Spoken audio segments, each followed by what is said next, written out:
معزز علماء کرام، ہم سب کے بڑے بزرگ مفتی اعظم مہاراشٹر حضرت مولانا مفتی عبد الرحمان صاحب فتح پوری، حضرت مولانا محمود صاحب غازی آبادی، حضرت مولانا غلام الدین صاحب، جو ہمارے اس مرکز المعارف کے روح رہنما ہیں، اور ہمارے بعد مہمان جو آنے والے ہیں، مفتی جنید صاحب، مفتی لطیف الرحمان صاحب، میرے بزرگوں، آج کی یہ مجلس کسی جلسے کے مقصد سے منعقد نہیں کی گئی، ایک تعارفی تبادلہ خیال کی مجلس ہے، جس میں اس فتنے کی بنیادی باتوں سے واقف کرانا اور وہ شکوک و شبہات جو قادیانی یا شکیل عوام کے ذہنوں میں ڈالتے ہیں، اور دلائل کا وہ انداز جن کو ہم دلیل سمجھتے ہیں۔ حقیقت یہ ہے کہ باطل کے دلائل کو اگر سمجھ لیا جائے کہ وہ تلبیس کر کہاں سے تو اس کی آدھی جان تو وہی نکل جاتی ہے۔ ہماری غلطی یہ ہے وہ شیعہ ہوں، غیر مقلد ہوں، قادیانی ہوں، مہدوی ہوں، ہم ان کی پیش کی ہوئی دلیل کو آنکھ بند کرے قبول کریں۔ کاش کہ ہم اس پہ ہی گفتگو کریں کہ تم اس کو دلیل کہہ رہے ہو، کیا وہ دلیل ہے؟ اس کی آدھی جان وہی نکل جائے۔ یہ فتنہ جو آج فتنہ مہدویت کے نام سے جانا جا رہا ہے، صحیح معنوں میں اکثر دلائل تو وہی ہیں جس کو اگر بہت مہذب زبان میں کہا جائے کہ مرزا غلام احمد قادیانی نے جو قے کی تھی وہ انہوں نے اس کو نگل لیا، اور ان کی قے کو ہم دلیل سمجھ رہے ہیں۔ بنیادی طور پر ایک آدھ پوائنٹوں کو چھوڑ کر اس نے ابھی دعویٰ نبوت نہیں کیا، اس نے وہ کام بھی انجام دے دیا تھا، ورنہ شروع کی وہ ساری باتیں، یعنی یہ کہتے ہیں مجھے الہام ہوا، مجھے الہام ہوا، ہم نے اس کے الہام کو مان لیا۔ مرزا کہتے تھے مجھ پر وحی آئی، ہم نے اس کو وحی مان لیا۔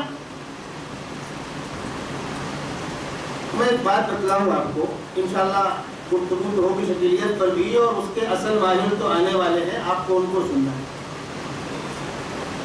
جب میں دارالعلوم میں پڑھ رہا تھا، اس وقت مرزا کی کتابوں کے پڑھنے کا اتفاق ہوا، اس نے سب سے بڑا ہنگامہ جس موضوع پہ کر رکھا تھا، اور رسالہ اوہام وغیرہ کے اندر کئی 100 صفحات اس پر اس نے رنگین کیے کہ نبوت بند نہیں ہونی چاہیے، بڑے بھولے انداز سے کہ نبوت اللہ کی نعمت ہے، جس کو کتابوں کے اندر اجراء نبوت کے نام سے موسوم کیا گیا، نبوت بند نہیں ہونی چاہیے۔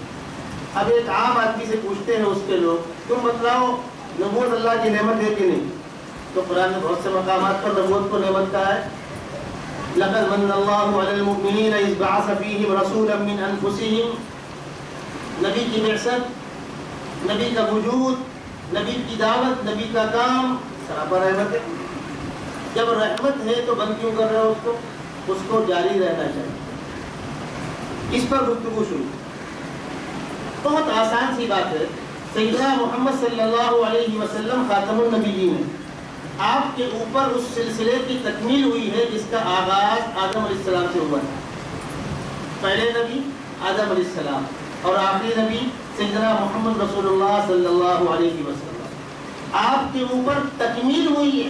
الیوم اکملت لکم کہا گیا ہے۔ ختم نبوت تکمیل نعمت ہے، انقطاع نعمت اور سلب نعمت نہیں ہے۔ اتنی چھوٹی سی آسان سی بات علماء کرام نوٹ کریں، ختم نبوت تکمیل نعمت ہے، انقطاع یا سلب نعمت نہیں۔ جس طریقے سے بچے کو ہم قرآن پاک ان سے پڑھاتے ہیں، 10 پارہ، 15 پارہ، 20، 25 پارہ، 28، 29، 30 پارہ، جس دن 30واں پارہ مکمل ہوگا تو کیا کہیں گے؟ نعمت سلب کر لیجیے۔ مجھے صاحب بڑا اچھا لگ رہا تھا، بچہ روز ایک صفحہ آپ کو سناتا تھا، آگے بڑھ رہا تھا، یہ کیا کیا آپ نے اس کو روک دیا؟ ارے قرآن مکمل ہو گیا۔ جس چیز کا آغاز ہوگا، عمارت بننا شروع ہوگی تو کہیں نہ کہیں مکمل ہوگی، بنتی رہی قیامت تک۔ تو ختم نبوت تکمیل نعمت ہے، سلب نعمت نہیں ہے. ایک بات اب جو بات میں نے کہی تھی اور اس پر توجہ دیں، باطل کی ہر دلیل کو آنکھ بند کر کے قبول نہ کیا جائے، اس کی دلیل کو اور اس کو بھی کسوٹی پر پرکھا جائے. اگر تم یہ کہتے ہو کہ ختم نبوت انقطاع نعمت ہے، جاری رہنا چاہیے، جس کے لیے تم نے ہزاروں صفحات رنگین کیے، ایک اصولی بات سن لیجیے. اللہ کے نبی صلی اللہ علیہ وسلم نے ارشاد فرمایا کہ بنی اسرائیل میں انبیاء کرام کا سلسلہ جاری تھا، ایک کے بعد دوسرے، دوسرے کے بعد تیسرے، تیسرے کے بعد چوتھے. کلما ہلاک نبی خلفہ آخر، ایک جاتے دوسرے آتے. اس سلسلے کے مقابلے میں آپ فرما رہے ہیں انا خاتم النبیین لا نبی بعدی، میں آخری نبی ہوں، اب میرے بعد کوئی نبی نہیں، اور فرمایا میرے بعد خلفاء ہوں گے. بخاری شریف کی روایت ہے. حدیث کی اکثر کتابوں کے اندر روایت موجود ہے، کانت بنو اسرائیل تسوسهم الانبیاء، وہ تفصیلی روایت ہے، وہ اس پر آپ غور کریں. پچھلے انبیاء کرام کے ہاں نبی کے بعد نبی کے آنے کا سلسلہ جاری تھا، اس لیے خلافت نہیں. سیدنا محمد صلی اللہ علیہ وسلم خاتم النبیین ہے، آخری نبی ہے، آپ کے بعد کوئی نیا نبی رسول نہیں آئے گا، آپ کے بعد خلفاء ہوں گے. اتنی آسان سی بات ہے، ذہن میں رکھیں. اب پوچھیں مرزا سے ہوتا تو اس سے پوچھتے، ورنہ اس کی امت سے پوچھئے. ایک طرف تم نے شور کیا کہ نبوت جاری رہنی چاہیے، جاری رہنی چاہیے، جاری رہنا چاہیے، تم نے مار کے اس گیٹ کو کھولا. اب تم آ کر وہاں بیٹھ گئے تو تمہارے بات کیوں بند ہو گئی بھائی؟ وہ دلائل اب کیوں کام نہیں کرتے؟ اب تیرے بعد اگلا نبی کون ہے؟ اب تو اگلا نبی تسلیم کرنے کو تیار نہیں، تبھی تو بشیر الدین خلیفہ اول بنا. اتنی اہم بات ہے. مرزا کے بعد بشیر الدین خلیفہ اول کیسے بنا؟ بتائیے. ہم باطل کی ہر دلیل کو آنکھ بند کرے کیوں مان لیتے ہیں؟ وہ تمام دلائل جس کو تو نے نبوت کے گیٹ کو کھولنے کے لیے استعمال کیا تھا، وہ دلائل اب کہاں چلے گئے؟ اب نبی کیوں نہیں آ رہے؟ ابھی جو بات فرمائی مولانا محمود صاحب نے، آپ بہت دور تک نہ جائیں. وہ یوں ہوگا، یوں ہوگا، یوں ہوگا، یہی کام مرزا بھی کرتا تھا، وہی کام اس کے لوگ بھی کر رہے ہیں. دنیا کے حالات، فلسطین کے حالات، شام کے حالات، یعنی سارے جہاں کا درد ہمارے جگر میں ہے. ان حالات کا تذکرہ کر کے علماء کچھ نہیں کر رہے، تنظیمیں کچھ نہیں کر رہی. علماء سے بدظن کرنا، تنظیموں سے بدظن کرنا اور نئی نئی باتیں کانوں میں ڈالنا. اب جب وہ بھولے بالے نوجوان کہتے ہیں کہ صاحب یہ باتیں ہم نے کبھی سنی نہیں، ایسا ہے قرآن میں، ایسا لکھا ہے، حدیث میں ایسا ہے، علماء بتلاتے نہیں. ارے علماء بلیک میلر ہے، اور علماء کو آتا ہی کیا ہے؟ عربی زبان میں پڑھتے ہیں، جدید زبان سے واقف نہیں، جدید حالات سے واقف نہیں، سائنس سے واقف نہیں، انگلش سے واقف نہیں.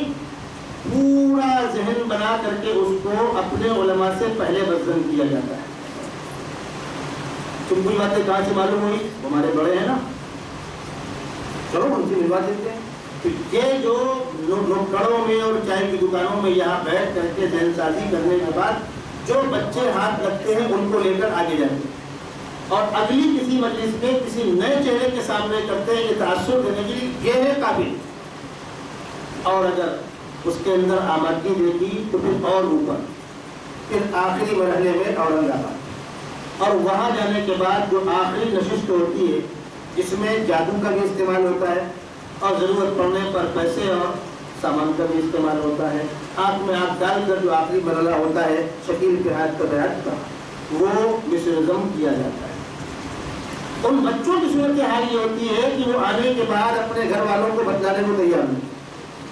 کسی عالم کو سامنے لا کر کھڑا کر دیا جائے، اس عالم سے بات کرنے کو تیار نہیں. میرا خود ثابتہ ہے، مفتی عبدالرحمان صاحب کا ثابتہ ہے، اور مولانا محمود صاحب نے بتلایا اپنا واقعہ.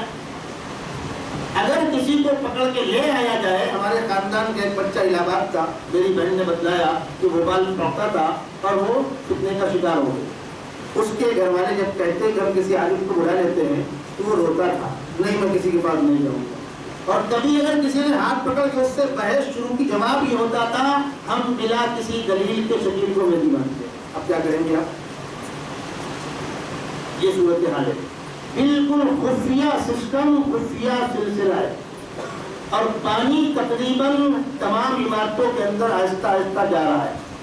جب کسی کی ایکٹیویٹی اتنی بڑھ جاتی ہے کہ وہ دوسروں کو بنانے لگتا ہے تو آپ کو معلوم ہوتا ہے وہ کب بنا، اس کا علم تو ہوتا ہے۔ یہ اس فتنے کا ہلکا سا تعارف ہے۔ اب چند اصولی باتیں حضرت عیسیٰ علیہ السلام کے بارے میں، جس سے بہت سی غلط فہمیوں کا ازالہ ہوگا اور بہت سے شکوک و شبہات خود بخود ختم ہو جائیں گے۔